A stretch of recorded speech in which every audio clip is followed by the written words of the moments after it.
Selam dostlar. Бүгін мен тісімді северінмен емдейтін болды. Менің көңіл-күйім жақсы өткені маған енді тісімді ауыртпай емдейтін болады.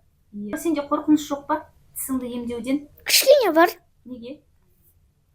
Қорқыватырмын кішкене, өйткені ешқашан олай емдемедім тісімді. Жамбыл ағасына қолдау білдіріп келіп тұр, иә Жамбыл? Северанмен тіс емдеудің алдында бірнеше документтер толтыру қажет. Ең алдымен баланың денсаулығы туралы анкета толтырасыз. Одан кейін осы жерде балаға амбулаторлық карта ашылады. Наркозға келісімге қол қоясыз, сонан кейін договор толтырылады. Маған ең ұнағаны Северанның алдында толық анализдер жиынтығын тапсыртады. Ол общий анализ крови, общий белок, альбумин, билирубин, креатинин, мочевина, АЛТ, АСТ, с-реактивный белок және де коагулограмма. Анализдер қорытындысына қарай стоматолог пен анестезиолог баланы наркозға ала ма, жоқ па шешім шығарады. Кейін маған анестезиолог келіп Северан туралы толық ақпарат берді. Қазақстан нарығында 10 жылдан бері Северан наркозы пайдаланылады екен. Себебі Северан басқаруға жеңіл наркоз түрі болып табылады. Яғни басты артықшылығы, егер қажет болса, наркоздың келуін бірден тоқтатуға болады екен. Дәл наркоздың алдында анестезиолог дәрігер Жаңгірдің денсаулығын тағы бір рет өзі тексерді. Яғни кеудесін тыңдады, тамағын тексерді, сонымен қатар бойын және салмағын өлшеді. Наркоз беру үшін қолданылатын фармакологиялық препараттар жүректің ырғағына әсер ететіндіктен наркоз алдында міндетті түрде ЭКГ жасау маңызды. Негізі біз тісін емдетеміз деп дайындалған кезде 2 апта бұрын кардиологтың консультациясын алған болатынбыз. Бірақ бұл жерде дәл Северанның алдында ЭКГ жасау маңызды деп қайтадан ЭКГ жасады. Әрине бұл өте дұрыс деп ойлаймын. Дәрігерлер баланың дені сау екеніне, наркозға дайын екеніне өздері көз жеткізіп жатыр. Анестезиолог ЭКГ қорытындысын тексергеннен кейін балаға наркоз беру процесі басталды. Наркоз беру кезінде анасы баланың қасында бола алады. Чуть-чуть неприятный запах болады. Мышцада киім аламыз хорошо. 20-ға дейін ішінде сана, сосын атысты. Жаймен 20-ға дейін санаймыз. Жаңгір ұйықтап кетті, енді дәрігерлер өз жұмысын бастайды. Ал анестезиолог баланың жанында бастан аяқ болып, денсаулығын бақылауда ұстайды. Северанмен ем жүргізілетін кабинет операционный сияқты барлық қажетті құрал жабдықтармен жабдықталған. Дәл қазір видеода Жаңгірге пульсоксиметр қойылып жатыр. Бұл жүрек қағысын көрсетіп тұрады. Жаңгірге жалпы наркоз берілді. Қазір біз қасындағы бөлмеде күтіп отырмыз. Дәл қазір Жаңгірге интубация жасалып жатыр. Яғни аузына трубка қойылады, катетер қойылады.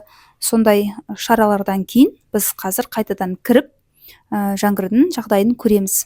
Бұл жаңағы операция болып жатқан кабинет, ал жанында комната пробуждения, ата-анасы баланы сол бөлмеде күтеді. Осы бөлме ішінен операционныйға кіретін тағы да қосымша есік бар. Қазір сіздерге комната пробуждения қандай екенін көрсетіп шығайын. Бөлмеде балаға ыңғайлы кереует бар. Бала тісін емдеп болғаннан кейін осы жерде жатып наркоздан оянады. Және балаларға арналған түрлі кітаптар мен ойыншықтар бар. Жамбыл ағасын күтіп отырғанда осы ойыншықтармен ойнап уақыт өткізді. Бөлменің ішінде дәретхана бар. Менің бір байқағаным, OneDent әр филиалының дизайнына қатты мән береді екен. Бұл тіпті дәретханаларынан да көрініп тұр. Барлығы үйлесімді, керемет етіп жасалған, жарық, көздің жауын алатындай әдемілікпен жасалған. Жаңгір алғаш рет стоматологқа 3 жасында келді. Сол бірінші рет тісінде кариестер пайда болды. Соны емдеттік. Одан кейін енді көп кариестер емделді. Осы жолы тісін Северансыз емдетіп көреміз дегенбіз, онымен болмады. Жаңгір отыра алмады, жылады, истерика болды, қатты қорқып, сондай болғандықтан осы жерде стоматологтармен ақылдасып Северанмен тісін емдейміз деп шештік. Себебі осы жолы емдейтін тістері ол постоянный тістері, яғни постоянный азу тістерінде кариестер пайда болыпты, және де оны емдеу кішкене сүт тістерге қарағанда қиындау екенін айтты. Ол баладан кәдімгідей қозғалмай тып-тыныш отыруды талап етеді екен. Ал сол себепті Жаңгырдың фобияларын ескеріп, жағдайын ескеріп, Севаранмен емдетіп жатырмыз. Емдейміз дегенбіз, қазір мен рентген түсірдім. Мен сізге молочный тістерді көрсетейін деген, может, молочный тістерді жұлып тастайын ба деп. Біреуі қысқа, біреуі ұзын тұр. Бұл тоже скоро ауыруы мүмкін. Ал жоғарғы жақта, напротив жақта уже шығып қойған тістер, постоянный тістер. Ал мына екеуі молочный. Бұл астыңғы азу тістерді айтып жатсыз ғой? Төменгі оң жақтағы астыңғы азу молочный тістер. Но корень короткий, зачаток уже жақын тұр сіздерде. Бір жақ корень қысқа, бір жақ ұзын. Осылай қалдырсам, скоро ол ауыруы мүмкін. Өзі түспейді бұл, өйткені сіздерде резорбция бірде жүріп жатқан жоқ, бір жақ қысқа, бір жақ ұзын. Сондықтан жыла салған дұрыс деп тұрсыз, иә? Кейін проблема болмайды. Иә, кейін тағы да жылумен болмас, иә. Төменгі оң жақта кариес бар, оны емдейміз қазір. И потом төменгі сол жақта сіздерде постоянно тісте бронх пломба қойылыпты. Иә. Ол пат пломба кариес басталып жатыр, оны мен қазір ауыстырып тастаймын. Ал жоғарғы сол жақта пломбаларыңыз бар, онда барлығы нормально, оған тиіспеймін. То есть жаңағы 3 тісті емдеп, молочный тісті жұлып чистка жасап беремін. Жақсы, түсінікті. Уанден клиникасын таңдауымның тағы бір себебі, бұл жердегі стоматологтар өте білікті, кез келген тістің проблемасымен жұмыс жасай алатын жоғары дәрежелі мамандар. Ал Уанденте жұмыс жасайтын анестезиологтар ұлттық кардиохирургия орталығының дәрігерлері. Сондықтан оларға 100% сенуге болады деп ойлаймын. Сіздер үшін арнайы анестезиологтан шағын сұхбат алдым. Бізде основной, саламатсыздар ма? Бізде основной стоматологияда Севаран қолданамыз. Оның өзінің бірнеше плюстары бар. Біріншісі, бұл Севаран самый современный, последний поколение ингаляционный анестетик болып табылады. Вообще группасына келетін болсақ, коллаген содержащий препараттарға жатады. Стоматологияда қолдануының себебі, оның бірнеше плюстары бар. Біріншісі, ол легко управляемый, яғни басқаруға жеңіл келеді. Севаранмен баланы ұйықтатқаннан кейін, если баланы ояту керек болса, или бір экстренный жағдайлар болып қалса, біз смес, кислород пен Севаранның смес подачасын тоқтатамыз, и бала 15-20 минутта оянады.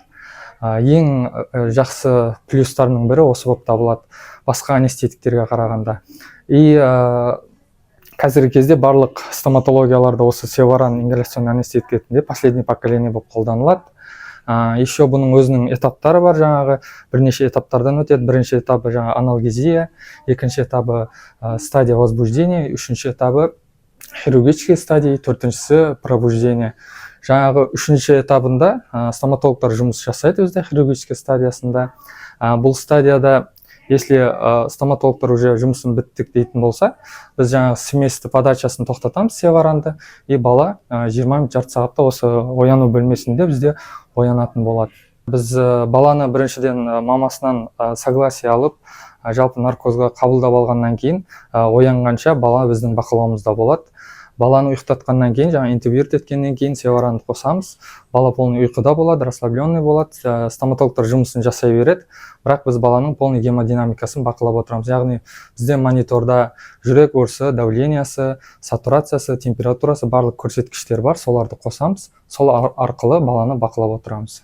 Стоматологтар өз жұмысын аяқтады, содан кейін баланы ояну бөлмесіне шығарады. Наркоздан кейін бала өз-өзіне келуге бас аяғы 1 сағаттай уақыт қажет. Алғашқы 15 минутта бала денесінен наркоздың қалдығын шығарады. Кейін баланы оятқан кезде бала сознаниеге келеді. Жаңгыр, балапан, бұтақан, жаным, жаңгырым. Жаңгыртай, тұр, көзіңді аш шайлап. Көзіңді аш, бізге қара. Жаңгыр оянды. Жаңгырге мороженое берді, чтобы тісіндегі отектарды снимать ету үшін салқын мороженое жеп отыр. Жаңгыр, қалайсың балам? Нормально бәрі? Басың айналып тұрма кішкене? Қазір басылады. 15 минуттан басыңның айналғаны басылады. Бұл кариес, мұны тазалады уже после чистки. Болды, жаны үсті кеткен ғой. И осыны пломба қойылды. Формасымен өзінің прикусқа не мешает. Біз слепок алдық та, сол өзінің несі бойынша, прикусы бойынша істелді ол тіс хорошо. Так, төменгі сіздерде пломба болды, мұнда старая пломба. И мұнда сіздерде өте глубокий кариес болды, ешке жақын тұр. енді мен тазалағаннан кейін меріп ашылған жоқ, бірақ бұл тісін қадағалаймыз десек те. Жаңгырмен мамасы маған келді. Жаңгырмен бірінші мен осмотр жасадым тістеріне. Жаңгырде кішкентай кезден кішкене фобия қалғандықтан, ол аузын толықтай ашып отырған жоқ, кішкене жұмыс жасау қиын болғандықтан, тем более постоянно тістері болғаннан кейін, мамасы екеуміз ақылдаса келе, тұрақты тістерін севаран газ арқылы емдеуді шештік. Жаңгырдың тістерін севаран арқылы 1,5 сағатта емдеп бітірдік. Жалпы 5 тіспен жұмыс жасалды. Оның 3-еуі біз тұрақты тістерінің кариестерін емдедік.